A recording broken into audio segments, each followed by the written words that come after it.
إن الحمد لله نحمده ونستعينه ونستغفره ونعوذ بالله من شرور أنفسنا ومن سيئات أعمالنا من يهده الله فلا مضل له ومن يضلله فلا هادي له وأشهد أن لا إله إلا الله وحده لا شريك له وأشهد أن محمدا عبده ورسوله أما بعد فإن خير الحديث كتاب الله وخير الهدي هدي محمد صلى الله عليه وسلم وشر الأمور محدثاتها وكل محدثة بدعة وكل بدعة ضلالة وكل ضلالة في النار.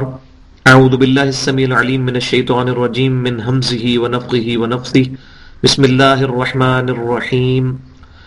رب اشرح لي صدري ويسر لي أمري واحلل عقدة من لساني يفقهوا قولي. بسم الله الرحمن الرحيم. إن الله وملائكته يصلون على النبي یا ایھا الذین آمنوا صلوا علیہ وسلموا تسلیما. درود شریف. اللهم صل علی محمد وعلی آل محمد کما صلیت علی ابراہیم وعلی آل ابراہیم انک حمید مجید. اللهم بارک علی محمد وعلی آل محمد کما بارکت علی ابراہیم وعلی آل ابراہیم انک حمید مجید. سورۃ البقرہ کی آیت نمبر 104 یعنی 13واں رکوع انشاءاللہ ہم شروع کریں گے آج. یا ایھا الذین آمنو، اے وہ لوگو جو کہ ایمان لے کر آئے ہو، لا تقولوا راعنا، مت کہو راعنا، وقولوا انظرنا، بلکہ کہا کرو انظرنا. راعنا عربی میں کہتے ہیں.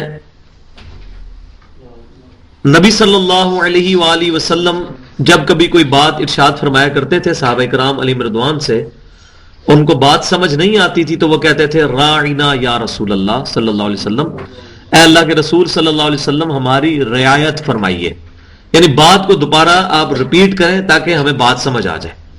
تو کہتے تھے راعنا یا رسول اللہ، راعنا یا رسول اللہ. اب یہودیوں کی عادت یہ تھی کہ ان کو میں نے بتایا کہ وہ صحیح طرح کے آج کے اعتبار سے اگر ہم سمجھیں جس طرح بھانڈ ہوتے ہیں نا، یہ ان کی صورتحال تھی، ہر لفظ کو بگاڑنا. جیسے کہ ہم نے پہلے بھی ان کی مثالیں جو ہیں وہ پڑھی ہیں سورۃ البقرہ میں، جب ان کو کہا گیا کہ آپ کہیں سمعنا و اطعنا، ہم نے سنا اور اطاعت اختیار کی، تو انہوں نے کہا سمعنا و عصینا، ہم نے سنا اور نافرمانی کی. اسی طریقے سے ان کو کہا گیا کہ جب وہ اریحا شہر جس کو جیریکو کہتے ہیں انگلش میں، وہ فتح ہوگا تو آپ نے کہنا ہے حطۃ، تو اللہ تعالیٰ آپ کے گناہوں کو معاف کر دے گا. تو انہوں نے حنطۃ حنطۃ کہنا شروع کر دیا.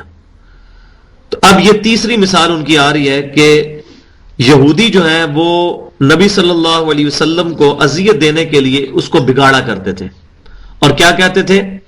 راعینا، رائی ای کو لمبا کر دیتے تھے، راعینا یا رسول اللہ. راعینا کا مطلب ہے اے ہمارے چرواہے. تو نعوذ باللہ صحابہ کرام کی تو یہ نیت نہیں ہوتی تھی اس کو ٹیمپر کرنے کی، لیکن وہ صحابہ کرام علیہ رضوان کو اذیت پہنچانے کے لیے کہتے تھے تم تو اپنے پیغمبر کو کہتے ہو راعینا، ٹھیک ہے. اور یا پھر وہ نبی صلی اللہ علیہ وسلم کی خدمت میں ہوتے تھے تو وہ بھی کہتے تھے راعینا. اور اگر کسی صحابی کو یہ بات سمجھ آئی کہ یہ تو لفظ کو بگاڑ رہے ہیں اور انہوں نے اس کو ٹوک دیا تو کہتے تھے آپ اپنے کان صاف کروائیں، ہم تو کہہ رہے ہیں راعینا. آپ کے سننے میں فرق لگا، لیکن وہ در حقیقت کیا کرتے تھے؟ اس کو بگاڑتے تھے. تو اللہ تعالیٰ نے یہاں پر صحابہ کرام علیہ رضوان کو فرمایا کہ آپ نے یہ لفظ ہی کہنا چھوڑ دیں اور آپ یہ کہیں وقولوا انظرنا، تم یہ کہا کرو کہ اے اللہ کے نبی صلی اللہ علیہ وسلم ہمارا انتظار فرمائیں یا ہم پر نظر فرمائیں، دوبارہ سے بات کو ارشاد فرمائیں. واسمعوا، اور پہلے ہی بات غور سے سن لیا کرو تاکہ دوبارہ ریپیٹ کرنے کی ضرورت ہی نہ پڑے. وللکافرین عذاب علیم، اور کافروں کے لیے دردناک عذاب ہے، یعنی وہ لوگ کہ جو جان بوجھ کر ان چیزوں کو بگاڑتے ہیں. تو اس اعتبار سے نبی صلی اللہ علیہ وسلم کی شان میں ادنا سی گستاخی کرنا بھی، چاہے اس میں نیت نہ ہو، وہ انسان کو کفر کی طرف لے جا سکتی ہے. تو گستاخانہ عبارتوں کے اوپر تعویل نہیں کی جائے گی. اگر یہ بات ثابت ہو جاتی ہے کہ یہ بات نبی صلی اللہ علیہ وسلم کی شان میں گستاخی ہے تو اب اس میں تعویل نہیں کریں گے، بلکہ اس بندے کو کہا جائے گا کہ بھئی آپ توبہ کریں. کیونکہ اللہ تعالیٰ نے سورۃ الحجرات میں بھی فرمایا ہے لا ترفعوا اصواتکم فوق صوت النبی صلی اللہ علیہ وسلم، نبی صلی اللہ علیہ وسلم کی آواز سے بھی آواز بلند نہ کرو ورنہ تمہارے اعمال برباد کر دیے جائیں گے اور تمہیں خبر تک نہیں ہوگی۔ تو نبی صلی اللہ علیہ وسلم کی آواز سے آواز کو بلند کرنا یہ آپ صلی اللہ علیہ وسلم کی گستاخی ہے۔ جو شخص آپ صلی اللہ علیہ وسلم کی حدیث کے مقابلے میں، آپ کے ارشاد کے مقابلے میں کسی اور بندے کی بات کو اہمیت دے گا تو وہ شخص بھی گستاخ رسول کے زمرے میں ہی شامل ہوگا۔ جب آپ صلی اللہ علیہ وسلم سے آواز بلند کرنا کفر ہے تو آپ صلی اللہ علیہ وسلم کی بات پر کسی دوسرے کی بات کو ترجیح دینا بھی بدرجہ اولی کفر ہے۔ ما یود الذین کفروا من اہل الکتاب، نہیں پسند کرتے کافر لوگ جو کہ اہل کتاب میں سے ہیں یعنی یہودی اور عیسائی، ولل مشرکین اور نہ ہی مشرک لوگ، ان ینزل علیکم من خیر من ربکم، کہ تم پر تمہارے رب کی طرف سے کوئی خیر والی چیز نازل ہو یعنی قرآن پاک۔ یہ جو آیات نبی صلی اللہ علیہ وسلم پر نازل ہوتی تھی صحابہ کرام علیہم رضوان تو اس سے خوش ہوتے تھے، لیکن یہودی جو ہیں بالخصوص وہ جیلس ہوتے تھے کہ یہ آخری پیغمبر جو ہیں یہ بنو اسماعیل میں کیوں آ گئے، ان کو تو آنا چاہیے تھا بنی اسرائیل میں، پہلے بھی 1400 سال تک نبوت جو ہے وہ بنی اسرائیل میں رہی، تو یہ نبی بنو اسماعیل میں کیوں آئے؟ تو اللہ تعالیٰ فرما رہا ہے کہ ان کی کبھی خواہش نہیں ہے کہ تم پر نازل ہو خیر، اللہ تعالیٰ کی آیات تم پر نازل ہوں یعنی کہ آپ صلی اللہ علیہ وسلم کی مبارک ذات پر، اور نہ مشرک اس بات سے خوش ہیں۔ لیکن اللہ کا رول کیا ہے؟ واللہ یختص برحمتہ من یشاء، اور اللہ تعالیٰ خاص فرما لیتا ہے اپنی رحمت کے لیے جس کو چاہتا ہے۔ اب یہ ٹوٹلی اللہ تبارک و تعالیٰ کی مرضی ہے کہ وہ کس کو نبوت کا تاج پہنائے اور کس کو اپنا دنیا میں ریپریزنٹیٹو بنائے، اس میں کسی بندے کی خواہش کو دخل نہیں ہے۔ واللہ ذو الفضل العظیم، اور اللہ تعالیٰ بڑا فضل فرمانے والا ہے۔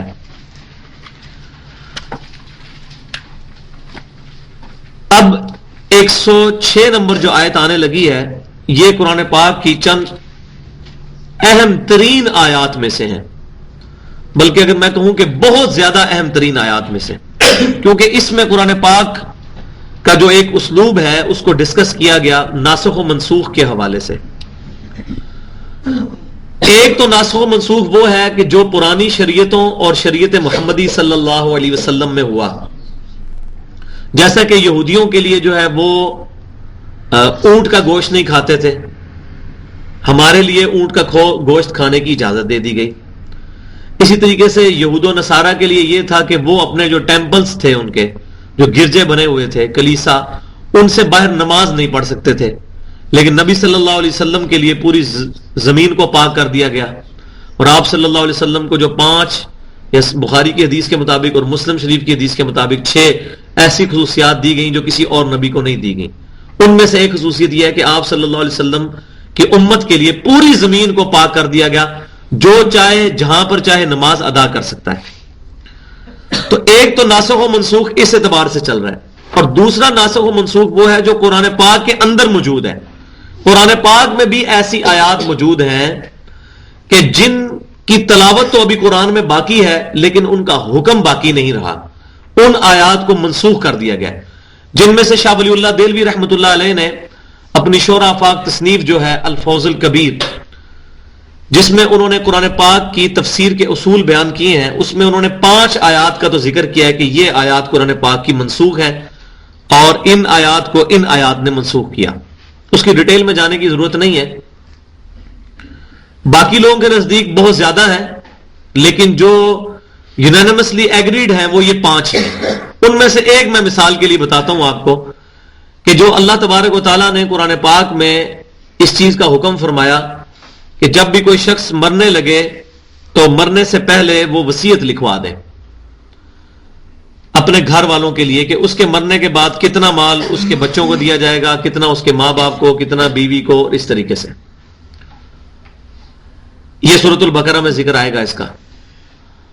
اور اس آیت کو، ان آیات کو منسوخ کیا ہے سورۃ النساء کی ان آیات نے جس میں یہ حکم آیا کہ وراثت کا قانون بتا دیا گیا کہ جو شخص مر جائے گا اس کے مرنے کے بعد اس طریقے سے وراثت تقسیم ہوگی، بیٹے کو ڈبل ملے گا، بیٹی کو ہاف ملے گا، بیوی کو 1/8 ملے گا، وہ پوری ڈیٹیل ہے ایک سورۃ النساء کے اندر.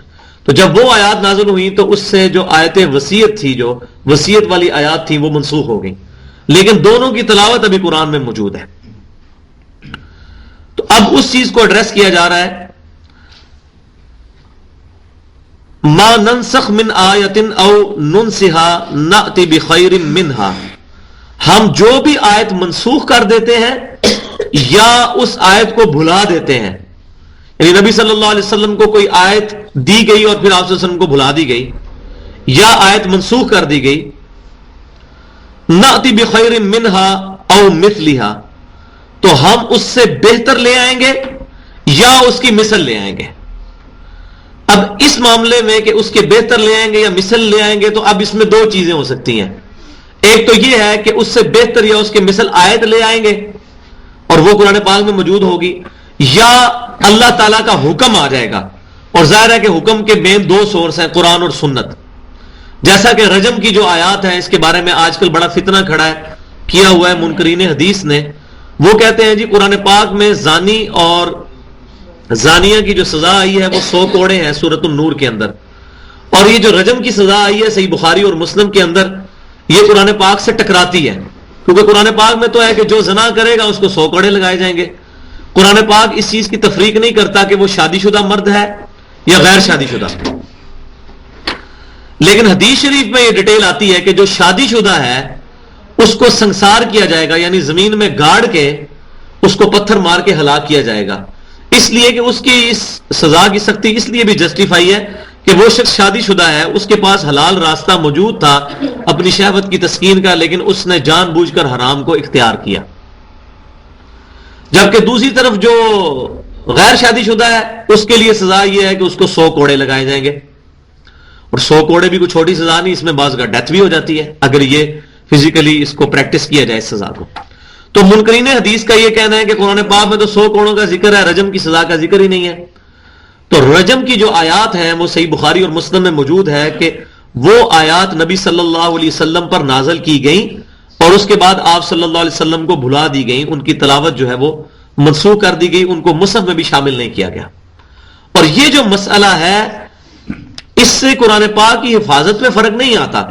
اِنَّا نَحْنُ نَزَّلْنَا الذِّكْرَ وَإِنَّا لَهُ لَحَافِظُونَ سے مراد وہ قرآن، وہ مصحف ہے جو ہمارے پاس اس وقت موجود ہے. اور اس قرآن کی واحد اتھینٹسٹی جو ہے وہ اجماع امت ہے، امت کے اجماع نے اس کو نقل کیا ہے. ہمارے سامنے تو قرآن نازل نہیں ہوا، پوری امت تواتر کے ساتھ اس اجماع کو نقل کرتی آ رہی ہے.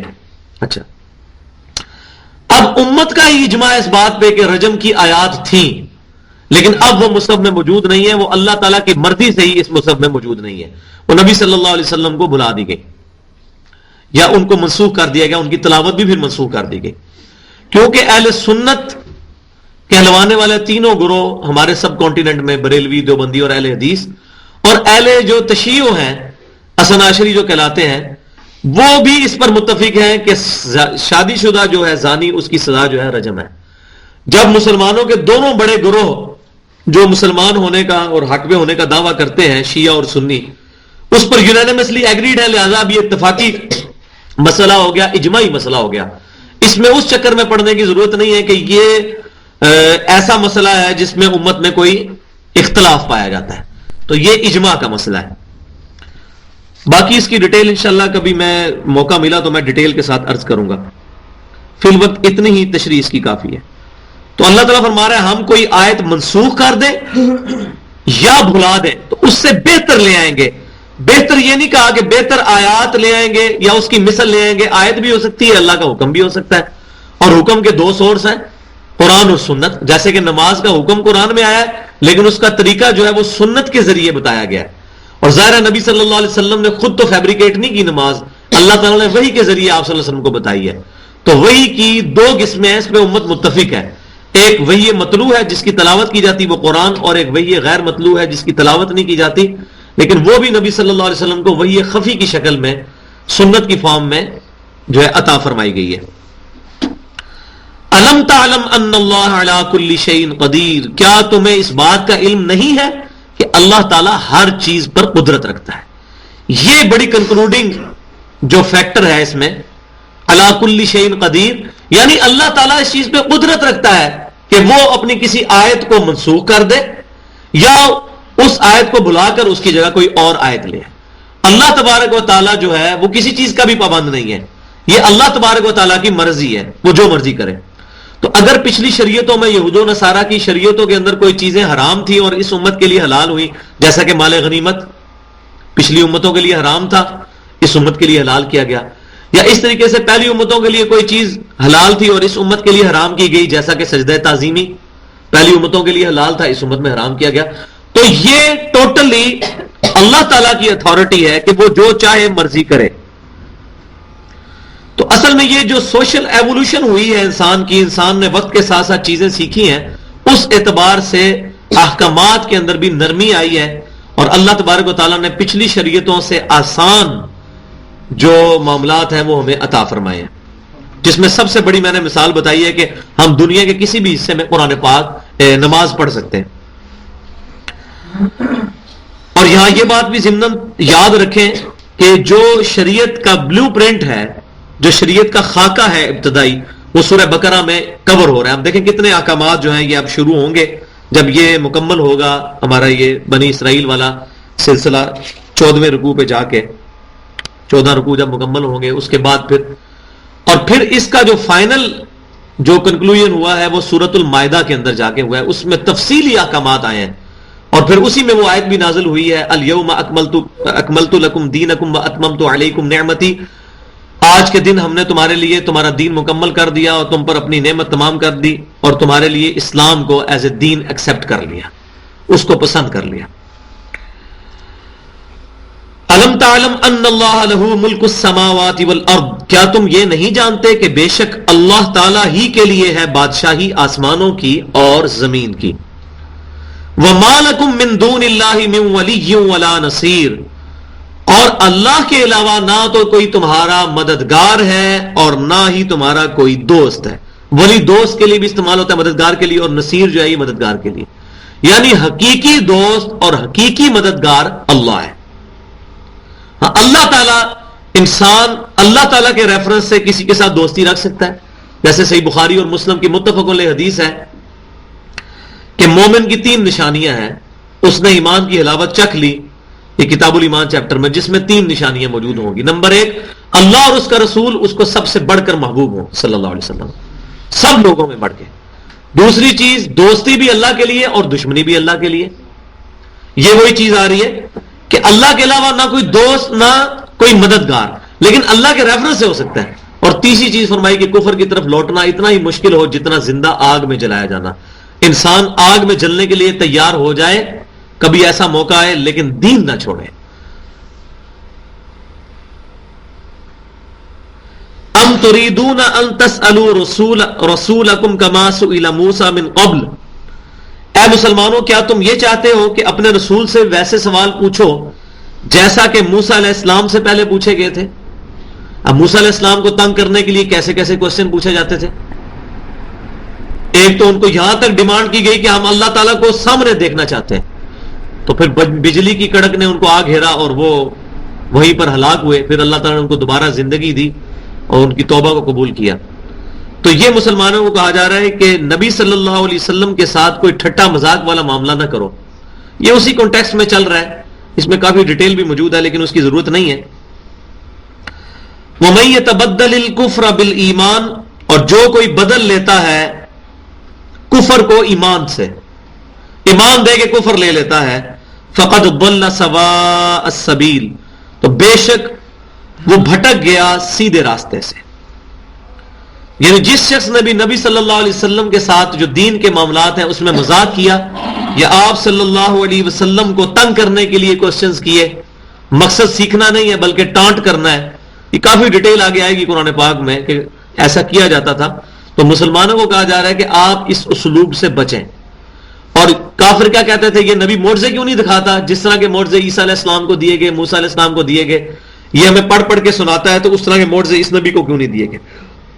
اس سورۃ الانعام میں اس کی ڈیٹیل آئے گی۔ پھر ود کثیر من اہل الکتاب، اور اہل کتاب تو بہت زیادہ یہ خواہش کرتے ہیں، لو یردونکم من بعد ایمانکم کفارا، کہ کسی طریقے سے تمہیں مومن ہونے کے بعد دوبارہ سے کافر کر دیں. اور یہ وہ محاورہ بھی اردو میں بولا جاتا ہے کہ جس بلی کی دم کٹ جائے نا، اس کی خواہش یہ ہوتی ہے کہ ساری بلیوں کی دم کٹ جائے، تاکہ وہ نظر نہ آئے کہ یہ کوئی نمایاں ہے. اب ظاہر ہے کہ لوگ تیزی سے ایمان قبول کر رہے ہیں، اور یہودیوں کی وہ جو ایک وہاں پر اثر و رسوخ بنا ہوا تھا مدینے کے اندر، وہ ساری چیزیں جو ہیں وہ ڈسٹرب ہو رہی تھی. تو اب یہ چاہتے تھے کہ کسی طریقے سے مسلمان بھی ریولٹ ہو کے کنورٹ ہو جائیں یہودیت کے اندر یا عیسائیت کے اندر، اس طریقے سے روب بیٹھ جائے گا مسلمانوں کے اوپر یہودیوں کا. تو وہ یہ چاہتے تھے کہ مسلمان جو ہے وہ کفر کی طرف آ جائیں. اور اس کی وجہ کیا تھی؟ حسدم من عند انفسهم من بعد ما تبین لهم الحق، ان کے دلوں کے اندر جو حسد موجود ہے، اس حسد کی وجہ سے جبکہ ان پر واضح ہو چکا ہے حق. تو حسد ان کے دلوں کے اندر کیا تھا؟ وہی جو میں بار بار ایڈریس کر چکا ہوں کہ یہ وہ خواہش کرتے تھے کہ یہ نبوت کا تاج جو ہے، ختم نبوت کا تاج، یہ نبی صلی اللہ علیہ وسلم کی بجائے کسی بنی اسرائیل کے بندے کے اوپر کیوں نہیں رکھا گیا؟ جب 70,000 کے قریب انبیاء کرام بنی اسرائیل میں آئے ہیں، تو آخری نبی بھی جو تھے ان کو بھی بنی اسرائیل میں ہی آنا چاہیے تھا، بنو اسماعیل میں نہیں آنا چاہیے تھا. تو وہ حسد کرتے تھے اس معاملے میں. حالانکہ من بعد ما تبین لهم الحق، اس چیز کے باوجود کہ ان کے اوپر حق جو ہے وہ کھل چکا تھا. ظاہرہ تورات کے اندر میں کئی دفعہ بتا چکا ہوں کہ جو تورات کے اندر اس وقت بھی جو اس کا جو کتاب الاستثناء ہے، جس کو ڈیوٹرانومی کہتے ہیں، اس کی آیت نمبر 18 کے اندر یہ بات موجود ہے کہ موسیٰ علیہ السلام، میں تیرے جو امتی ہیں ان کے بھائیوں میں سے، یعنی بنی اسرائیل کے بھائیوں بنو اسماعیل میں سے ایک پیغمبر تیری مانند اٹھاؤں گا اور اس کے منہ میں اپنا کلام ڈالوں گا، اور پھر آگے، اور وہ اپنی خواہش نفس سے کچھ نہیں کہے گا مگر جو میں اس کو وہی کروں گا، جو قرآن میں بھی ہے، ما ينطق عن الهوى ان هو الا وحی یوحى. اور پھر 19 نمبر آیت میں یہ ہے کہ جو کوئی اس نبی پر ایمان نہیں لائے گا میں اس سے پھر بدلہ لوں گا. اور بدلہ دیکھیں کہ اللہ تبارک و تعالیٰ نے اس وقت سے یہودیوں کو ذلیل کیا، اور ان کی ذلت جو ہے 1927 تک تو بالکل کیٹاگوریکل جاری رہی. اب جا کے ان کے کہیں پاؤں جمنے شروع ہیں. لیکن انشاءاللہ تعالیٰ جب دجال والا معاملہ ہوگا، عیسیٰ علیہ السلام اور سیدنا مہدی رضی اللہ تعالیٰ عنہ یا رحمت اللہ علیہ جب آئیں گے، تو اللہ تعالیٰ یہودیوں کو ذلیل کرے گا ان کے ہاتھوں سے. تو حسد من عند انفسهم من بعد ما تبین لهم الحق. تو اب مسلمانوں کو کیا کہا جا رہا ہے؟ فاعفوا واصفحوا، ان کو معاف کرتے رہو اور ان سے صرف نظر کرتے رہو، ان کو ڈھیل دیتے رہو. مطلب اپنے آپ کو اس چیز کے اوپر فکس نہ کرو کہ اب یہ یہودی جو ہے یہ تو اہل کتاب ہیں، یہ تو تورات پڑھتے ہیں، ان کو تو ایمان لے آنا چاہیے. اپنا ٹائم ان کے اوپر خرچ کرنے کی بجائے وہ تو پہلے ہی حسد کے ساتھ بیٹھے ہوئے ہیں. این ممکن ہے کہ وہ جو ہیں جو سوئے ہوئے ہیں نا جی بیچ میں، ساتھ والے کی ذمہ داری ہے کہ ان کو اٹھائیں.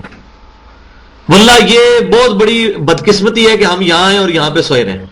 یہ جو چیزیں ایڈریس ہو رہی ہیں نا، یہ آپ کو شاید پھر بعد میں یہاں ایڈریس نہ کروں. جب یہ آیات گزر گئی تو پھر گزر گئی. ذرا شیطان کی پوری کوشش ہے کہ سلایا جائے. تو مجھے حیرانگی ہے کہ یہ سردیوں کی راتیں ہیں، پوری رات پڑی ہوئی ہے، تھک جاتا ہے بندہ سو کے، اتنی لمبی رات ہے، کمر دکھنے لگ پڑتی ہے گرمیوں کے ساتھ اگر کمپیئر کریں. اور ابھی ہمیں نیند آنی شروع ہو جائے تو میرے خیال ہے شرم کا مقام ہے ہمارے لیے. تو فرمایا جا رہا ہے کہ اے نبی صلی اللہ علیہ وسلم اور ان کے ماننے والوں، آپ لوگ ان سے درگزر کرو اور صرف نظر کرتے رہو، حتی یاتی اللہ بامری، یہاں تک کہ اللہ تعالیٰ اپنا حکم لے آئے. یعنی ایک وقت آئے گا کہ مسلمانوں کو یہ اجازت دی جائے گی کہ وہ یہودیوں کے ساتھ بھی قتال کریں گے، جیسا کہ ہوا تھا پھر غزوہ خیبر کے موقع پر. اور پھر اس کے بعد ایک چین شروع ہوئی، پھر یہودیوں کو بھی جو ہے وہ مقابلے پہ آ کے تو ان کو ختم کیا گیا وہاں سے. تو یہ جو یہودی ڈورمنٹ پوزیشن میں موجود ہیں، ان کو چھیڑنے کی بجائے ابھی کتنے زیادہ اور دشمن موجود ہیں. اور آپ کو پتا ہے میثاق مدینہ کا بھی ایک معاہدہ ہو چکا تھا یہودیوں کے ساتھ، اور مسلمانوں کو پتا چلتا تھا کہ یہودی اندر سے شرارت کرتے ہیں. لیکن اگر یہودیوں کو بھی اپنے خلاف کر لیا جاتا تو ابھی تو پاؤں مسلمانوں کے مضبوط نہیں جمے تھے مدینے میں، تو مدینے میں ہی فتنہ کھڑا ہو جاتا. تو یہودیوں کے بارے میں کہا گیا کہ صرف نظر کرو، یہ جس طرح کر رہے ہیں ان کو کرنے دو، ہے تو یہ بزدل ہیں، کھل کے سامنے نہیں آئیں گے، لہذا ان سے صرف نظر کرو. حتی یاتی اللہ بامری، یہاں تک کہ اللہ اپنا امر لے آئے. پھر وہ 7 ہجری کے اندر غزوہ خیبر کے بعد مطلب موقع پر صلح حدیبیہ سے واپسی پر نبی صلی اللہ علیہ وسلم نے ان کے ساتھ بھی پھر بدلہ لیا اور سیدنا علی رضی اللہ تعالیٰ عنہ کے ہاتھوں پر اللہ تبارک و تعالیٰ نے غزوہ خیبر کی فتح نصیب فرمائی. ان اللہ علی کل شیء قدیر، بے شک اللہ تعالیٰ ہر چیز پر قدرت رکھنے والا ہے. وَأَقِیمُوا الصَّلَاةَ وَآتُوا الزَّکَاةَ، اور نماز کو قائم کرو اور زکوٰۃ ادا کیا کرو. نماز قائم کرنا کیا ہے کہ نماز کو سنت طریقے پہ ادا کرنا، اور پھر نماز کے جو لوازمات ہیں ان کا بھی خیال کرنا، اور نماز پڑھنے کے بعد نماز میں جو اللہ سے کیے ہوئے عہد ہیں ان کی پاسداری کرنا. یہ نہیں کہ نماز پڑھ کے نکلے ہیں تو دودھ میں پانی ملا رہے ہیں اور بےایمانی کر رہے ہیں، نہیں. نماز قائم اس کی ہوگی جو واقعی نماز میں جو اللہ تبارک و تعالیٰ کے ساتھ عہد کیا اس کو اپنی پریکٹیکل زندگی میں بھی اس کو پریکٹس کرے گا، ایگزیکیوٹ کرے گا.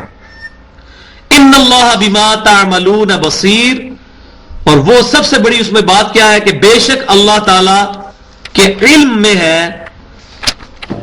اللہ تعالی دیکھ رہا ہے جو کہ تم کرتے ہو. ہاں سوری، وما تقدموا لانفسکم من خیر تجدوه عند اللہ، اور جو کچھ بھی تم آگے بھیجو گے، یعنی کہ جو مال صدقہ کرتے ہو وہ اصل میں اللہ تعالیٰ کے ڈیوائن بینک کے اندر سٹور ہو جاتا ہے. تو اللہ تبارک و تعالیٰ کے پاس جب تم پہنچو گے تجدوہ عند اللہ، اس کو وہاں پر پاؤ گے. ایسا نہیں ہے کہ تم نے دنیا کے اندر مال خرچ کیا اور آخرت میں اس کا کوئی اجر نہیں ملے گا. دنیا میں مال خرچ کیا، جب قیامت والے دن اللہ کے حضور پیشی ہوگی وہاں پر وہ مال تمہیں نظر آئے گا، اور وہ مال ذریعہ بنے گا تمہارا جنت میں اعلیٰ مقام حاصل کرنے کا. ان اللہ بما تعملون بصیر، یقیناً اللہ تعالیٰ جو کچھ تم کر رہے ہو اس کو دیکھ رہا ہے. تو یہ اصل میں وہی میں نے بتایا تھا کہ جو اصل موٹیو ہے کسی شخص کا نیکی پر چلنے کا اور گناہوں سے بچنے کا، وہ یہی ہے کہ انسان یہ تصور رکھے کہ میرا اللہ مجھے دیکھ رہا ہے. یہ اونلی سورس ہے، اللہ مجھے دیکھ رہا ہے، اللہ تعالیٰ میرے ہر عمل سے واقف ہے.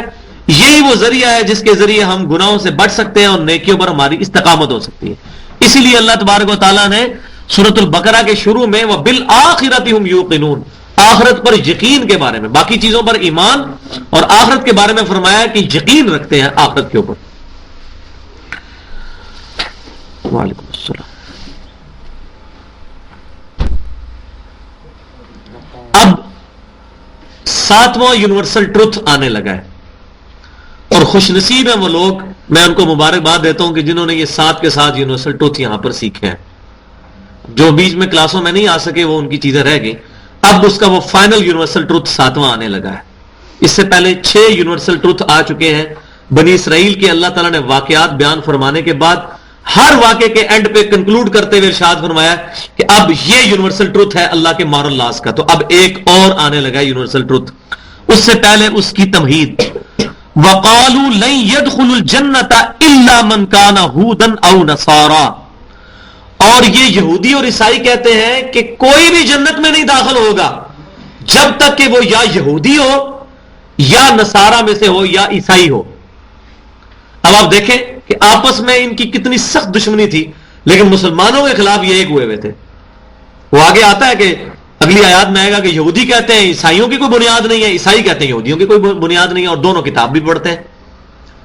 آپس میں ایک دوسرے کو کافر سمجھتے تھے، لیکن مسلمانوں کے خلاف ایسے متحد ہوئے کہ انہوں نے یہ کہنا شروع کر دیا نہیں جی، وقالوا لن يدخل الجنہ، وہ کہتے ہیں ہرگز کوئی جنت میں داخل نہیں ہوگا الا من كان هودا او نصارى، یا تو وہ یہودی بن جائے یا عیسائی. اب دیکھیں دونوں دوستیاں گانٹ رہے ہیں کہ یہودی بھی جنت میں جائیں گے، عیسائی بھی جائیں گے. تلک امانیہم، یہ کامنٹ سنیں. اللہ تعالیٰ فرماتا ہے یہ تو ان کی وشفل تھنکنگز ہیں، یہ ان کے اپنے دماغ کے خرافات ہیں. خوش ہوتے رہے، اپنے دماغ میں سمجھتے رہے. ایک کبوتر جو ہے وہ آنکھیں بند کر کے یہ سمجھے کہ بلی غائب ہو گئی ہے، بلی تو اس کا گلا آ کے دبوچ ہی لے گی. ٹھیک ہے، کبوتر سمجھتا ہے نا، وہ اب بلی کو تو غائب نہیں کرتا، وہ کہتا ہے چلو میں اپنی آنکھیں بند کر لوں، تو وہ سمجھتا ہے بلی کوئی نہیں ہے، جیسے چھوٹے بچے بھی کرتے ہیں. ان کو کہا جائے نا بہو آ گیا، وہ آنکھیں بند کر لیتے ہیں. تو اللہ تعالیٰ فرما رہے ہیں تلک امانیہم، یہ ان کی وشفل تھنکنگز ہیں، یہ ان کی اپنی خرافات ہیں، سوچتے رہے. قل ہاتوا برہانکم ان کنتم صادقین، اے محبوب صلی اللہ علیہ وسلم آپ ان سے فرمائیے کہ لاؤ اپنی دلیل اگر تم سچے ہو.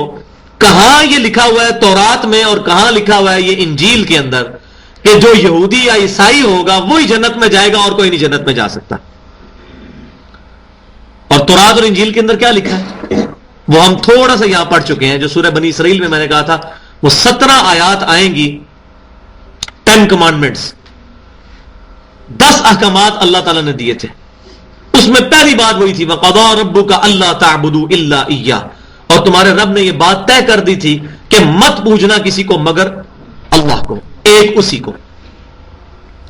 اب یہودی کیا کرتے تھے؟ حضرت عزیر علیہ السلام کو بھی اللہ کا بیٹا مانتے تھے. عیسائی سیدنا عیسیٰ علیہ السلام کے بارے میں ٹرینٹی کا عقیدہ رکھتے تھے.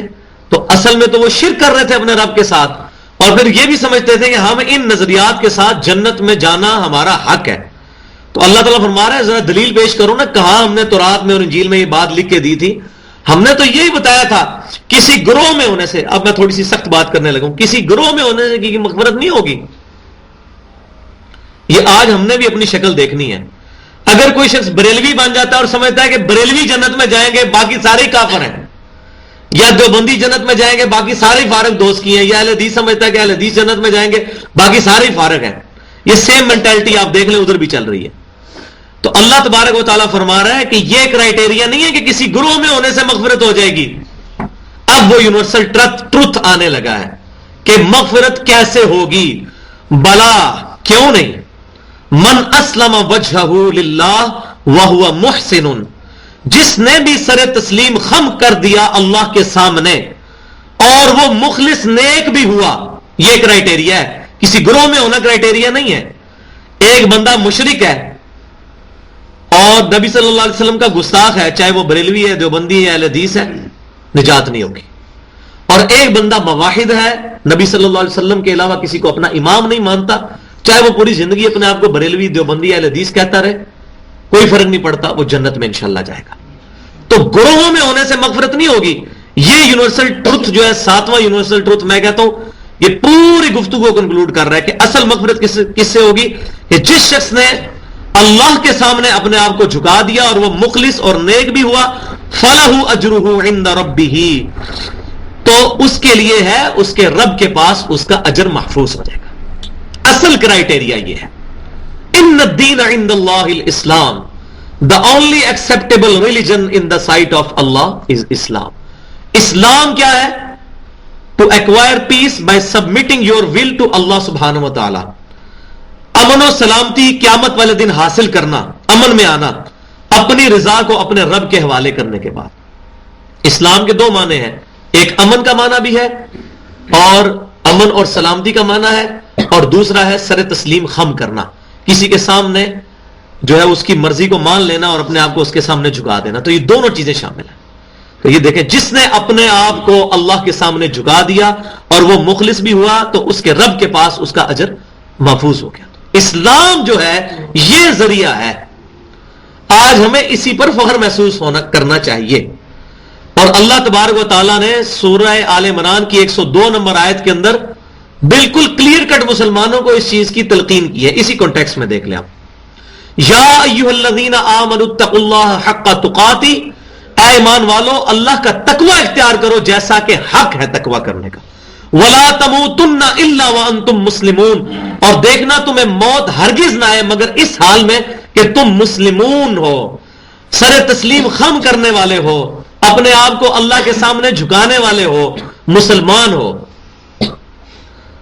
بلا من اسلم وجہہ للہ وہو محسن فلہ اجرہ عند ربہ ولا خوف علیہم ولا ہم یحزنون. ہاں, ایسے لوگ ہوں گے جن کو قیامت والے دن نہ تو کوئی خوف ہوگا اور نہ ان کو کوئی غم ہوگا, جس نے اپنا آپ اللہ کے لیے وقف کر دیا.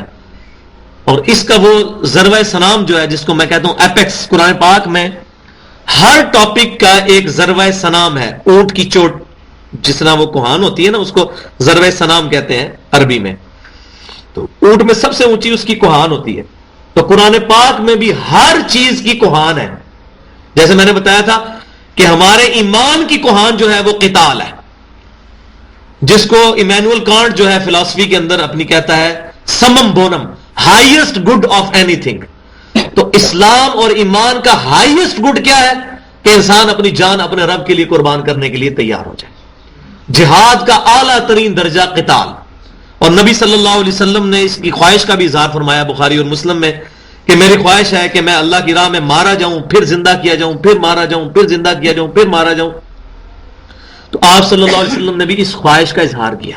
اور جس کے دل میں شہادت کی تمنا نہیں ہے وہ تو منافقت کی موت مرا، یہ بھی حدیث شریف میں موجود ہے. تو اسی طریقے سے جو سمم بونم ہے اسلام کا، وہ اسلام کی جو کوہان ہے وہ تو ہے قتال. اسی طریقے سے جو مختلف کوہانیں چلی ہیں اسلام کی یا کئی اور معاملات میں، اخلاص کی کوہان کیا ہے، اخلاص کا سمم بونم کیا ہے، اس کا ہائیسٹ گڈ یا اپیکس کیا ہے، وہ سورۃ الانعام کی آیات ہے. قل ان صلاتی ونسکی ومحیای ومماتی للہ رب العالمین. اے نبی صلی اللہ علیہ وسلم تم فرماؤ بے شک میری نماز، میری قربانی، میرا جینا، میرا مرنا اللہ کے لیے. تو یہ آخری درجہ یہ ہے کہ انسان اپنی سب کچھ چیز اپنے رب کے لیے قربان کرتے ہیں. تو یہ سمم بونم. تو اس اعتبار سے میں یہ سمجھتا ہوں کہ انسان کو یہ جو سورۃ البقرہ کے 7 یونیورسل ٹروتھ ہیں جو میں ساتھ ساتھ آپ کو نوٹ کرواتا ہے، ان کو علادہ سے ہم ایک نوٹس بنا لیں، اس کو پڑھتے رہیں. یہ اللہ تبارک و تعالیٰ نے جو ہمیں مورل لاز عطا فرمائے ہیں. اب اگلا رکوع شروع ہو رہا ہے اسی بات سے جو میں آپ کو پہلے بتا چکا. وقالت الیہود لیست النصارى، اور یہودی کہتے ہیں کہ عیسائیوں کی نصارہ کی کوئی بنیاد ہی نہیں ہے. جی یہ تو کوئی شے نہیں، یہ تو انگریزوں کی پیداوار نے. علی شیء، کسی بھی چیز پر نہیں ہے وہ. وقالت النصارى لیست الیہود علی شیء، اور نصارہ یہ کہتے ہیں کہ یہودیوں کی کوئی بنیاد نہیں ہے. جس طرح آج بھی مسلمانوں میں چل رہا ہے فلاں فرقہ انگریزوں نے بنایا، وہ کہتے ہیں نہیں فلاں انگریزوں سے کھاتا تھا، کوئی فلاں اپنے منہ کی بکواسات کرتے ہیں. اور اللہ تعالیٰ فرماتا ہے وَهُمْ يَتْلُونَ الْكِتَابَ، اور حالانکہ دونوں یہ بھی دعویٰ کر رہے ہیں کہ ہم اللہ کی کتاب پڑھتے ہیں، پڑھتے اللہ کی کتاب ہے. اللہ کی کتاب پڑھ کے اہل قبلہ کو، موحدین کو کافر اور مشرک کہتے ہیں. اور یہود و نصارہ بھی کتاب کہتے تھے یہودی کہ ہمارے پاس تورات ہے اللہ کی طرف سے، اور کہتے تھے عیسائیوں کی تو کوئی بنیاد ہی نہیں ہے. حالانکہ عیسیٰ علیہ السلام بنی اسرائیل کی طرف نبی بنا کے بھیجے گئے تھے. اور عیسائی کہتے ہیں یہودیوں کی کوئی بنیاد نہیں ہے، حالانکہ وہ عیسائی نہیں ہے، کیونکہ انجیل میں یہ لکھا ہوا ہے کہ حضرت عیسیٰ علیہ السلام کہتے ہیں کہ یہ مت سمجھنا میں کوئی نئی شریعت لے کے آیا ہوں، میں تو انہی 10 کمانڈمنٹس کی پریکٹس کے لیے، اس کی ایگزیکیوشن کے لیے یہاں پر دنیا میں آیا ہوں، جو کہ موسیٰ علیہ السلام کو اللہ نے دی تھی. تو میں نے آپ کو پہلے بھی بتایا تھا تورات اور انجیل کا حساب قرآن والا نہیں ہے. ہمارا جو کتاب، یہ ہماری کتاب قرآن ہے، اس میں تو صرف اللہ تعالیٰ کے فرامین ہے. لیکن جو تورات اور انجیل ہے وہ مکسچر ہے اللہ تعالیٰ کے فرامین کا، ان کے نبیوں کی حدیثوں کا، اور پلس جو ان کے مولویوں نے خود سے چیزیں اس کے اندر ڈال دی تھی. لہذا یہ جب میں بتایا نا کہ عیسیٰ علیہ السلام کہتے ہیں انجیل کے اندر کہ مت سمجھنا کہ میں کوئی نئی شریعت لے کے آیا ہوں، تو آپ سوچ رہے ہوں گے انجیل تو اللہ کا کلام ہے، اللہ کو کہنا چاہیے. تو وہ مکسچر ہے. لیکن الحمدللہ ہمارا معاملہ ڈیفرنٹ ہے. ہماری کتاب جو ورڈ بائی ورڈ اللہ کی طرف سے وحی کی گئی وہ الگ ہے، اور احادیث ہمارے پاس صحیح شکل میں بخاری و مسلم کی فارم میں موجود ہیں الحمدللہ. وَهُمْ يَتْلُونَ الْكِتَابَ، اور یہ دونوں کتاب بھی پڑھتے ہیں. كَذَلِكَ قَالَ الَّذِينَ لَا يَعْلَمُونَ مِثْلَ قَوْلِهِمْ، اور اسی طرح کی بات ان لوگوں نے بھی کی کہ جو کوئی بات جانتے ہی نہیں تھے، جو علم کے بغیر والے، یعنی مشرکین مکہ، جن کے پاس وہ کتاب بھی نہیں، وہ بھی یہی کہتے تھے کہ فلاں کسی چیز پہ نہیں، اس چیز کی کوئی بنیاد نہیں. مسلمانوں کہتے تھے بنیاد نہیں. فَاللَّهُ يَحْكُمُ بَيْنَهُمْ يَوْمَ الْقِيَامَةِ فِي مَا كَانُوا فِيهِ يَخْتَلِفُونَ، تو اللہ تعالیٰ قیامت والے دن ان کے درمیان فیصلہ فرما دے گا جن باتوں میں وہ جھگڑا کرتے تھے. تو آج بھی جھگڑا جاری ہے. آپ کو پتا ہے عیسائیوں کا ایک بہت بڑا گروہ سامنے آیا، پروٹیسٹنٹس، آج سے 200-250 سال پہلے، جنہوں نے اس چیز کی آواز بلند کی کہ بھئی تورات بھی تو بنی اسرائیل پہ نازل ہوئی تھی، اولڈ ٹیسٹمنٹ کو بھی لے کے چلنا چاہیے. اور انہوں نے اولڈ ٹیسٹمنٹ کی طرف بھی رجوع کیا اور نیو ٹیسٹمنٹ انجیل کی طرف بھی. تو وقت کے ساتھ ساتھ ان میں ریولوشن اس اعتبار سے آ رہی ہے. الحمدللہ ان میں سے کئی لوگ ہیں جو کہ پھر فائنل ٹیسٹمنٹ کو بھی مانتے ہیں. اولڈ ٹیسٹمنٹ تورات اور وہ صحائف انبیاء اکرام کے، نیو ٹیسٹمنٹ انجیل، اور فائنل ٹیسٹمنٹ جو ہے یہ اللہ کی کتاب ہے. اِنَّا نَحْنُ نَزَّلْنَا الذِّكْرَ وَإِنَّا لَهُ لَحَافِظُونَ، اس الذکر یاد دہانی کو ہم نے نازل کیا، ہم اس کی حفاظت کرنے والے ہیں. آج ہمارے پاس کسوٹی جو ہے پرکھنے کی، جیسے سنیاروں کے پاس ہوتی ہے، وہ ہمارے پاس اللہ کی کتاب قرآن ہے. تورات اور انجیل کی کوئی بات بھی اس سے ٹکرائے گی تو وہ ہم ایکسپٹ نہیں کریں گے، کیونکہ تورات اور انجیل جو ہے وہ تعریف ہو چکی ہے، وہ ٹیمپر ہو چکی ہوئی ہے۔ اب ایک اور ٹاپک ڈسکس ہونے لگا ہے، تحویل قبلہ کا مضمون شروع ہونے کا ایک تمہید بننے لگی اب۔ اور میں نے آپ کو بتایا تھا کہ اللہ تعالیٰ نے ان 10 رکوعوں کے اندر بنی اسرائیل کے اوپر ایک مقدمہ دائر کر کے پھر اینڈ پہ ان کو فیصلہ سنایا کہ اب تمہیں 1400 سال سے جس منصب پہ فائز تھے وہاں سے معزول کر کے اور نئی امت محمدیہ صلی اللہ علیہ وسلم کو کھڑا کیا جا رہا ہے، اور امت محمدیہ صلی اللہ علیہ وسلم کی تاج پوشی کے طور پر اللہ تعالیٰ نے تحویل قبلہ بھی کر دی۔ وہ جو ان کا بیت المقدس قبلہ تھا اس کو چینج کر کے مسلمانوں کے لیے قبلہ جو ہے وہ خانہ کعبہ شریف کر دیا گیا۔ اب اس کی تمہید بنائی جا رہی ہے، اس کانٹیکسٹ میں یہ بات ہو رہی ہے، اور قتال کی تیاری مسلمانوں کو کروائی جا رہی ہے کہ اب غزوہ بدر بھی آنے والا ہے۔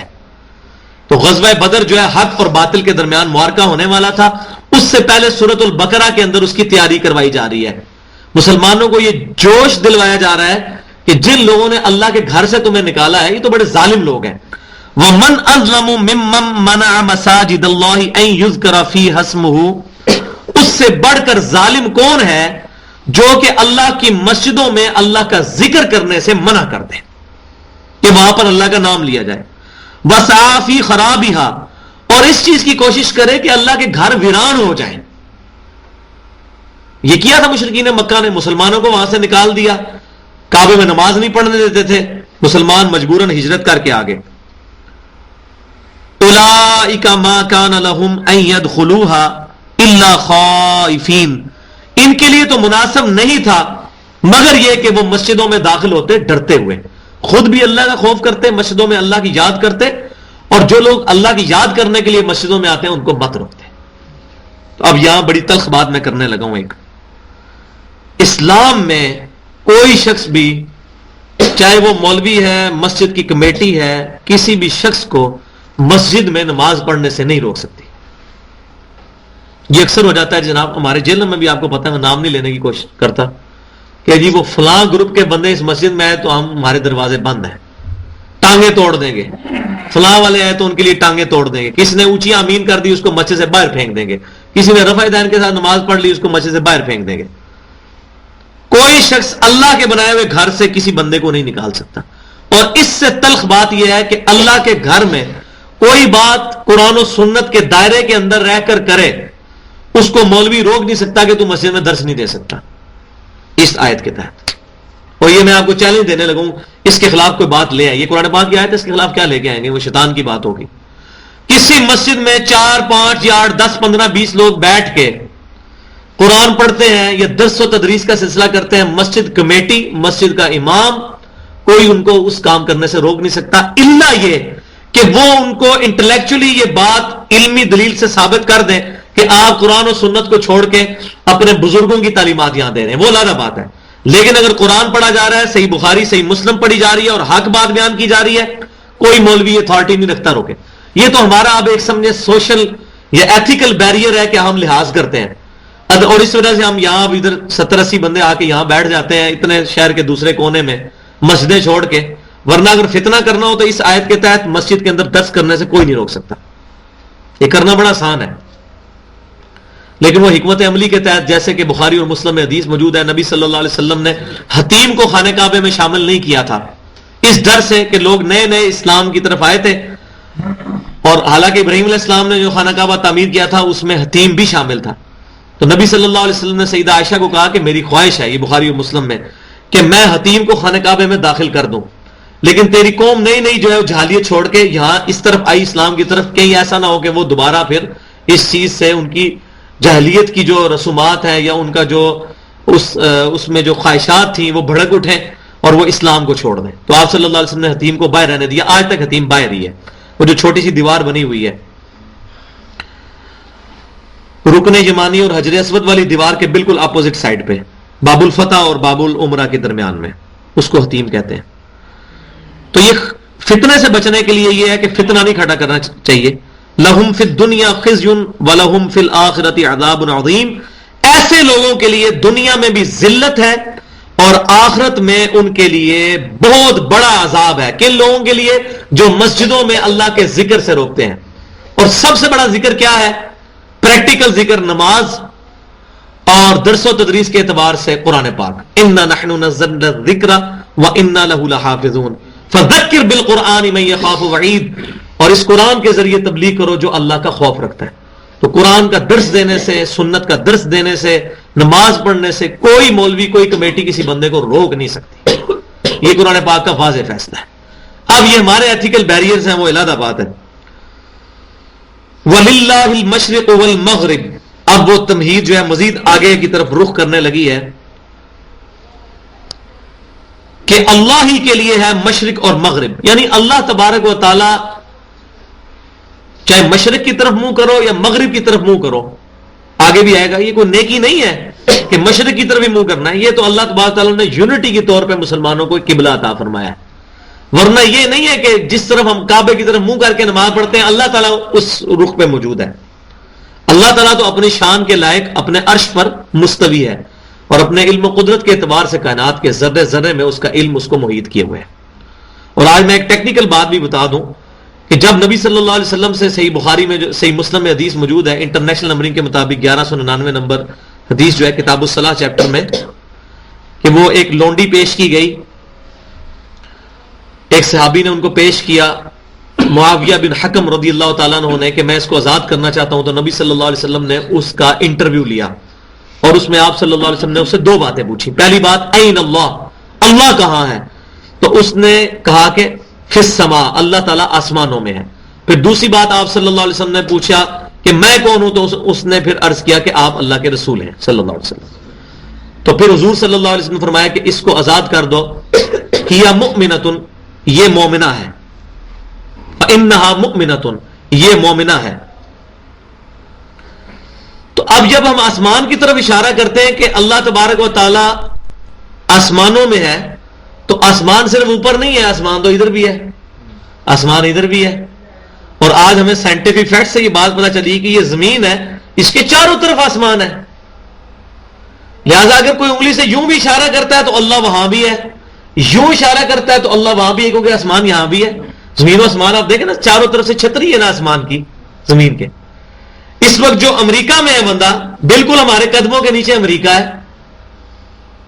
امریکہ والا جب آسمان کی طرف اشارہ کرے گا تو وہ نیچے کی طرف اشارہ ہوگا، ہم آسمان کی طرف اشارہ کریں گے اوپر کی طرف ہوگا. لہذا یہ جو اللہ تعالیٰ کے عرش پہ مستوی ہونے کے بارے میں بعض لوگ جو جاہل لوگ ہیں، علماء کی نہیں میں بات کرتا، وہ غلو کرتے ہیں کہ وہ کہتے ہیں کہ بس اوپر ہی کہنا ہے اللہ تعالیٰ اوپر ہے. تو وہ اپنی جگہ حدیث کے الفاظ میں تو بالکل درست ہے، ورنہ اگر یہ قرآن پاک کے کانٹیکسٹ میں یہ بات دیکھی جائے تو اس میں کوئی حرج نہیں ہے کہ اللہ تبارک و تعالیٰ ادھر بھی ہے، ادھر بھی ہے، ادھر بھی ہے، اوپر بھی ہے، نیچے بھی ہے، کیونکہ آسمان تو چاروں طرف موجود ہے. تو یہ اس کانٹیکسٹ میں لے کے چلیں وَلِلَّهِ الْمَشْرِقُ وَالْمَغْرِبُ، مشرق اور مغرب اللہ کا ہے. البتہ جو وحدت الوجود کا صوفیاء کا عقیدہ ہے کہ اللہ تعالیٰ کائنات کے ذرے ذرے میں موجود ہے، وہ شرک اور کفر ہے. اللہ اپنی مخلوق سے الگ، زمین سے الگ، اپنے عرش پر مستوی ہے ساتوں آسمانوں کے اوپر. لیکن وہ میں نے بتایا کہ وہ تو چاروں طرف آسمان ہے، عرش بھی جو ہے وہ سفیریکل شیپ کے اندر، کیونکہ آسمان بھی سفیریکل شیپ کے اندر. فَأَيْنَمَا تُوَلُّوا فَثَمَّ وَجْهُ اللَّهِ، تو تم جہاں کہیں بھی رخ کرو گے اللہ کی ذات کو وہیں پاؤ گے. تم اللہ کا چہرہ وہیں پر ہوگا. یہ چہرہ اللہ تعالیٰ کا، اس کو اپنے چہرے پہ قیاس نہیں کرنا جیسا کہ اس کی شان کے لائق ہے. تو چاہے میرا منہ ادھر ہے اللہ میرے سامنے ہے، چاہے میرا منہ نیچے ہے اللہ میرے سامنے ہے، چاہے میرا منہ اوپر ہے اللہ میرے سامنے ہے، کیونکہ اللہ تبارک و تعالیٰ اپنے عرش پر مستوی ہے. اور میں نے بتایا کہ آسمان بھی ساری طرف ہے. لہٰذا امریکہ والا یہاں اشارہ کرے گا، ادھر والا ادھر اشارہ کرے گا، ادھر والا، تو زمین تو گول ہے. لیکن اللہ تعالیٰ نے اس کو کنکلوڈ کیا کیا ہے، ان اللہ واسع علیم، بے شک اللہ تعالیٰ وسعت والا اور علم والا ہے. اللہ تعالیٰ کا علم ہر چیز کو محیط ہے. یہاں بھی علم کی بریکٹ لگا کے اس باطل نظریت کا رد کیا گیا ہے کہ جو لوگ یہ کہتے ہیں کہ اللہ تعالیٰ انسان میں بھی موجود ہے، بندروں میں بھی، نعوذ باللہ، درختوں میں، پہاڑوں میں. نہیں، اللہ تعالیٰ اپنے عرش پر ہے. ہاں، اپنے علم و قدرت کے اعتبار سے کائنات کے ذرے ذرے کو اس کے علم نے، اس کے علم کی وسعت نے وقالوا اتخذ اللہ ولدا، اور یہ کہتے ہیں اللہ نے بیٹا جنا ہے، نعوذ باللہ۔ عیسائی کہتے تھے عیسیٰ علیہ السلام اللہ کے بیٹے ہیں، یہودی کہتے تھے عزیر علیہ السلام اللہ کے بیٹے ہیں، اور مشرکین کہتے تھے فرشتے اللہ کی بیٹی ہیں۔ بل لہ ما فی السماوات والارض، نہیں بلکہ اللہ ہی سبحانہ پاک ہے، وہ اللہ تعالیٰ اس چیز سے پاک ہے کہ اس کی کوئی اولاد ہو۔ بل لہ ما فی السماوات والارض، بلکہ اسی کی ملکیت ہے ہر چیز جو کہ آسمانوں میں ہے اور زمین میں ہے۔ اس کے اوپر میں نے تھوڑی سی گفتگو کرنی ہے۔ اللہ تعالیٰ کے لیے بیٹا ٹھہرانا یہ اللہ تعالیٰ کو بہت بڑی گالی ہے۔ جیسے میں نے بتایا وہ ایمانوئل کانٹ کی فلسفی میں جو سمم بونم، اس کا سمم بونم جو ہے جو قرآن پاک میں ذروہ سنام اور ایپیکس آیا وہ ہے سورہ مریم کی آیت نمبر 89، 90، 91، 92۔ وہاں اس ٹاپک کو ایڈریس کیا گیا ہے کہ یہ کہتے ہیں کہ رحمان نے بیٹا چنا۔ تو اللہ تعالیٰ فرماتا ہے کہ جو لوگ یہ کہتے ہیں رحمان کا کوئی بیٹا ہے تو وہ اللہ کو اتنی سخت بات، اتنی بڑی گالی دے رہے ہیں، قریب ہے کہ آسمان پھٹ پڑے، زمین شک ہو جائے اور پہاڑ ریزہ ریزہ ہو کر ان پر گر پڑے۔ اندعوا للرحمن ولدن، کہ انہوں نے رحمان کے لیے بیٹا تجویز کیا۔ یہ سب سے سخت الفاظ ہیں اس کانٹیکسٹ میں، سورہ مریم میں آتے ہیں۔ اندعوا للرحمن ولدن، کہ انہوں نے رحمان کے لیے بیٹا چنا، رحمان کے لیے بیٹے کا عقیدہ گھڑ لیا۔ اب یہاں پہ میں آج کے اعتبار سے ایک عقیدے کو بھی ایڈریس کر دوں۔ ہمارے اس سب کانٹیننٹ کے اندر، اور ضرور مطلب اس کو تو میں ایڈریس کرنا یہاں پر انصاف کا تقاضا سمجھتا ہوں، میں بھی خود اس سسٹم کا حصہ رہا ہوں اپنی زندگی کے 31 سال، کہ ہمارے جو بریلوی بھائی ہیں ان کے اندر یہ جو درود شریف کا سیگا الصلاۃ والسلام علیک یا نور من نور اللہ، الصلاۃ والسلام علیک یا رسول اللہ پڑھنے سے ہمیں کوئی چڑ نہیں ہے اگر کوئی قبر رسول پہ پڑھتا ہے، ہم خود بھی پڑھتے ہیں۔ اور وہ میں نے آپ کو بتایا کہ المصنف ابن ابی شیبہ جو 38,000 احادیث اور آثار کا مجموعہ ہے، سب سے بڑی حدیث اور آثار کی کتاب ہے، جو امام بخاری اور امام مسلم کے استاد ہیں امام ابن ابی شیبہ، جن سے امام مسلم نے 1500 حدیثیں لی ہیں صحیح مسلم میں۔ تو انٹرنیشنل نمبرنگ کے مطابق المصنف ابن ابی شیبہ میں کتاب الجنائز چیپٹر میں 11,793 نمبر اثر موجود ہے کہ عبداللہ بن عمر رضی اللہ تعالیٰ عنہ جب بھی قبر رسول پر حاضر ہوتے تھے تو پہلے مسجد نبی میں 2 رکعت نفل پڑھتے تھے، اس کے بعد قبر رسول پر آ کے کہتے تھے السلام علیکہ یا رسول اللہ۔ تو یہ درود شریف وہاں پر پڑھنا صحابہ کرام سے ثابت ہے، اس پہ اجماع ہے، کوئی اختلاف نہیں ہے۔ ہمارا مسئلہ یہ ہے کہ یہاں سے پڑھنے کو ہم شرک نہیں کہتے، ہم زیادہ سے زیادہ یہ کہتے ہیں یہ ثابت کوئی نہیں ہے۔ کیوں کہ مسجد میں جانے کی جو دعا ہے وہ ٹوائلٹ میں جاتے وقت نہیں پڑھ سکتے، ٹوائلٹ میں جانے کی دعا مسجد میں جاتے وقت نہیں پڑھ سکتے۔ اسی طریقے سے یہاں پڑھنے کے لیے جو درود شریف تعلیم فرمایا وہ نماز میں ہم پڑھتے ہیں، درود ابراہیمی بھی اور السلام علیکہ ایھا النبی، السلام علیکہ ایھا النبی اور السلام علیکہ یا نبی اللہ میں کوئی فرق نہیں ترجمے میں۔ تو اگر ہمیں یا سے ہی چڑ ہو تو ہم نماز میں بھی نہ پڑھیں۔ اور بخاری اور مسلم میں حدیث موجود ہے، متفق علیہ حدیث ہے تشہد کے چیپٹر میں، کہ جو کوئی السلام علیکم ایھا النبی ورحمۃ اللہ وبرکاتہ والسلام علینا وعلی عباد اللہ الصالحین پڑھتا ہے، اللہ تعالیٰ اس کا سلام پہنچا دیتا ہے زمین و آسمان میں جہاں بھی کوئی نیک مخلوق موجود ہے۔ ہم جب نماز میں سلام پڑھتے ہیں اللہ کے نبی صلی اللہ علیہ وسلم تک ہمارا سلام پہنچ جاتا ہے، جب ہم کہتے ہیں السلام علیکم ایھا النبی، اے اللہ کے نبی آپ پر سلام ہو۔ اس کا یہ مطلب نہیں کہ آپ صلی اللہ علیہ وسلم سامنے موجود ہوتے ہیں، بلکہ یہ مخاطب کا صیغہ ہے کہ ہم مخاطب کرتے ہیں اور اللہ تعالیٰ یہ خطاب وہاں تک پہنچا دیتا ہے۔ تو قبر رسول پہ جا کے پڑھنا بھی السلام علیکہ یا رسول اللہ جائز ہے، لیکن السلام علیکہ یا نور من نور اللہ، معذرت کے ساتھ یہ عقیدہ کسی نہ کسی درجے میں بالکل اس عقیدے کے قریب چلا جاتا ہے جو یہاں پر ایڈریس ہو رہا ہے، کہ یہ کہتے ہیں کہ رحمان نے بیٹا جنا۔ مجھے پتا ہے کہ مسلمانوں میں کوئی ایسا گروہ نہیں کہ جو نبی صلی اللہ علیہ وسلم کو اللہ کا بیٹا مانتا ہو، لیکن بیٹا کیا ہوتا ہے؟ پارٹ ہوتا ہے اپنے باپ کا۔ لم یلد ولم یولد، نہ اللہ تعالیٰ نے کسی کو جنا، نہ اللہ میں سے کوئی نکلا، نہ اللہ کسی میں سے نکلا، اگر صحیح لفظی ترجمہ کیا جائے۔ بیٹا کیا ہوتا ہے؟ باپ کی منی سے ماں کے رحم میں منتقل ہوتا ہے، باپ کا وہ جز ہوتا ہے۔ تو ولد جز ہوتا ہے. اب کوئی اللہ کا بیٹا نہ مانے نبی صلی اللہ علیہ وسلم کو، یقیناً کوئی نہیں مانتا، لیکن نور من نور اللہ، کہ اللہ کے نور میں سے نور نکلا. اب یہ ایک مینٹل پکچر پیش کی جا رہی ہے کہ اللہ کے نور میں سے نور نکلا. اب چاہے اس کو مخلوق کہیں، اس بات کو کہ ہم نبی صلی اللہ علیہ وسلم کو مخلوق سمجھتے ہیں، لیکن ان کی تسلی نہ ہو. آپ صلی اللہ علیہ وسلم کے جو ٹائٹل صحیح احادیث سے قرآن سے ثابت ہیں، آپ صلی اللہ علیہ وسلم سید الاولین والآخرین ہے، کوئی شک ہی نہیں ہے. امام الانبیاء والمرسلین ہے، کوئی شک ہی نہیں ہے. امام کائنات ہیں، امام اعظم ہیں، شفیع المذنبین ہے، رحمت للعالمین ہے صلی اللہ علیہ وسلم. اللہ تعالیٰ ہمیں نبی صلی اللہ علیہ وسلم کی شفاعت بھی نصیب فرمائے. آپ صلی اللہ علیہ وسلم کی یہ شانیں اتنی قرآن حدیث میں موجود ہے، کسی کی اس سے تسلی نہیں ہو رہی، اور وہ جان بوجھ کے اب چاہتا ہے کہ میں وہ شان آپ کے ساتھ منسوب کروں کہ جس سے شرک لازم آئے. تو میں اس کو یہ کہوں گا کہ بھائی آپ نبی صلی اللہ علیہ وسلم کی بھی گستاخی کر رہے ہو، اللہ کی بھی گستاخی کر رہے ہو، اور نبی صلی اللہ علیہ وسلم کی اس وصیت کی مخالفت کر رہے ہو جو ہم نے رسول اللہ کی آخری وصیتوں میں، نبی صلی اللہ علیہ وسلم کی کئی ایک وصیتیں جو ہیں وہ اس میں بھی درج کی. اور وہ جو پمفلٹ ہے اندھا دھند پیروی کا انجام، اس کے اندر یہ حدیث موجود ہے صحیح بخاری کتاب الحدود چیپٹر میں. نبی صلی اللہ علیہ وسلم نے فرمایا کہ دیکھنا میری شان کو اس طرح بلند نہ کرنا جس طرح نصارہ یعنی عیسائیوں نے عیسیٰ بن مریم کی شان کو بلند کر دیا تھا. میں اللہ کا بندہ اور اس کا رسول ہوں، مجھے اللہ کا بندہ اور اس کا رسول ہی کہنا. الحمدللہ ہم نماز میں یہ کہتے ہیں عبدہ و رسولہ، محمد اللہ کے بندے ہیں اور اس کے رسول ہیں صلی اللہ علیہ وسلم. لیکن نماز سے باہر نکل کے نور من نور اللہ کا عقیدہ گھڑ لیتے ہیں. اس میں ایک حدیث موجود ہے مصنف عبد الرزاق کے اندر ایک حدیث جو یہ کہتے ہیں، جو بھی نسخہ انہوں نے دریافت کیا ہے، جو کہ دنیا کی کسی بھی نسخے کے ساتھ میچ نہیں کرتا. اللہ تعالیٰ نے اس دین کی حفاظت کرنی ہے. اب صحیح بخاری کا کوئی بندہ پرانا سا نسخہ اٹھا کے لے آئے اور کہ یہ بخاری کا نسخہ ہے، اور آج کی جس بخاری پہ پوری دنیا کے مسلمان ایگری ہیں اس سے وہ ٹکراتا ہو نسخہ، تو وہ بخاری کیسے چل سکتی ہے؟ تو جس طرح آپ افریقہ میں ایک مسلمان سورہ اخلاص پڑھتا ہے قل هو اللہ احد اللہ الصمد لم یلد ولم یولد ولم یکن له کفوا احد، انڈونیشیا کے مسلمان بھی سورہ اخلاص یہی پڑھتا ہے. اجماع جو ہے بخاری مسلم میں بھی اجماع ہے.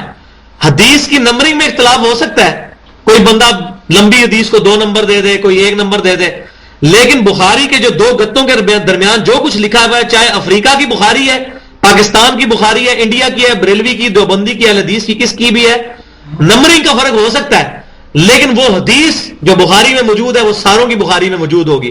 کسی میں 395 نمبر ہوگی، کسی میں 396. اور میں ڈیٹیل سے پہلے بھی بتاتا رہا ہوں نمبرنگ کا اختلاف کیوں ہے، وہ یہاں بتانے کی ضرورت نہیں. لیکن انہوں نے مصنف عبد الرزاق کا ایک نسخہ جو ہے وہ نکالا ہے پتہ نہیں افغانستان اس سائڈ سے، اور کہتے ہیں جی یہ اس کا قدیم ترین نسخہ ہے جو دنیا میں کسی بھی نسخے کے ساتھ میچ نہیں کرتا. اس میں یہ حدیث موجود ہے کہ حضرت جابر رضی اللہ تعالیٰ عنہ نے نبی صلی اللہ علیہ وسلم سے پوچھا کہ اللہ تعالیٰ نے سب سے پہلے کس چیز کو پیدا کیا؟ تو نبی صلی اللہ علیہ وسلم نے ارشاد فرمایا کہ ان اللہ تعالیٰ نے، بے شک اللہ تعالیٰ نے پیدا کیا تیرے نبی کے نور کو اپنے نور میں سے، من نور ہی، ہر چیز سے پہلے، خلق قبل الاشیاء نور النبی کا من نور ہی. لیکن الحمدللہ محدثین کے میدان میں یہ سکہ نہیں چل سکتا. کل کوئی اٹھا کے بخاری کا نسخہ لے آئے اور لکھے جی بخاری میں تو نماز کا یہ طریقہ لکھا ہوا ہے کہ آپ ناف کے نیچے ہاتھ باندھیں، تو ظاہر اللہ نے تو اپنے دین کی حفاظت کرنی ہے. بخاری میں تو وہی لکھا ہوا ہے کہ نبی صلی اللہ علیہ وسلم کے زمانے میں حکم دیا جاتا تھا. صحیح بخاری میں کتاب الصلاح والا جو پورشن ہے اس کے اندر یہ چیز لکھی ہوئی ہے کتاب الاذان میں، کہ نبی صلی اللہ علیہ وسلم کے زمانے میں حکم دیا جاتا تھا کہ دائیں ہاتھ کو بائیں زرہ پر رکھیں. یہ سینے پہ باندھنا، ناف کے نیچے باندھنا، اس جھگڑے کو چھوڑ دیں. یہ دایاں ہاتھ بائیں زرہ پہ رکھنا ہے، اور زرہ عربی میں کہتے ہیں اس درمیانی انگلی سے لے کر کونی تک کو پوری زرہ کے اوپر ہاتھ رکھنا ہے، ایک جز کے اوپر نہیں، پوری زرہ کے اوپر. تو اب اس حدیث کے مقابلے میں کوئی اور ضعیف حدیث لا کے یا کوئی من گڑھ حدیث لا کے ڈال دے گا تو اللہ تبارک و تعالیٰ اپنے دین کی حفاظت کرنے والا ہے. لہذا یہ حدیث مصنف عبد الرزاق کا جو نسخہ دریافت کیا ان لوگوں نے، وہ نسخہ دنیا کے کسی نسخے کے ساتھ میچ نہیں کرتا، لہذا وہ محدثین کی نظر میں وہ ایکسیپٹیبل نہیں ہے نسخہ. اور ورنہ یہ چیز ہوتی تو یہ قرآن و حدیث میں اتنا امپورٹنٹ